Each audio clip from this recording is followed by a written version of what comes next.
De l'affaire de la vache folle qui défraya la chronique dans les années 1990 à celle toute récente de la viande avariée polonaise, c'est vrai que la répétition de crises sanitaires en Europe a de quoi inquiéter les consommateurs.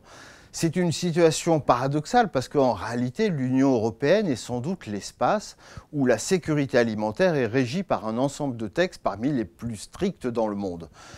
Pour assurer la libre circulation des denrées alimentaires sur le marché unique, tout en garantissant la santé et le bien-être des citoyens, l'Union européenne s'est en effet dotée au fil des ans d'un vaste corpus législatif et réglementaire qui concerne la totalité de la chaîne, de la ferme à la table ou de la fourche à la fourchette, pourrait-on dire. Cette législation européenne s'impose aux États membres. C'est l'Union, par exemple, qui fixe les règles communes en matière de traçabilité et d'étiquetage. C'est encore elle qui fixe les normes dans l'utilisation des additifs, des conservateurs, des colorants, des arômes. C'est toujours elle qui autorise les allégations de santé. À charge pour les pays de transposer ces normes dans leurs droits et de les faire respecter par les entreprises.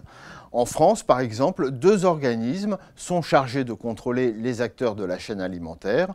La Direction générale de l'alimentation, qui dépend du ministère de l'Agriculture, avec quelques milliers de vétérinaires qui inspectent les abattoirs, les usines, les cantines, et la Direction générale de la concurrence, de la consommation et de la répression des fraudes, la fameuse DGCCRF, qui, elle, dépend de Bercy.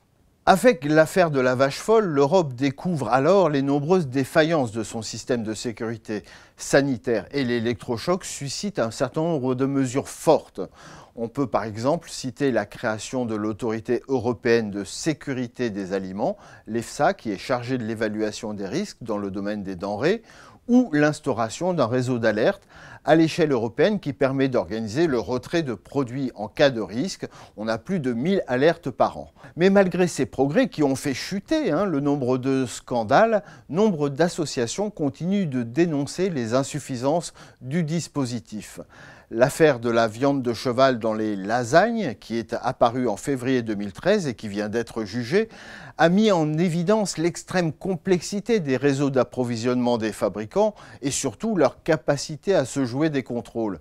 Celle plus récente de la viande avariée venue de Pologne a montré que certains États pouvaient encore être défaillants dans l'application des règles et l'activation du système d'alerte.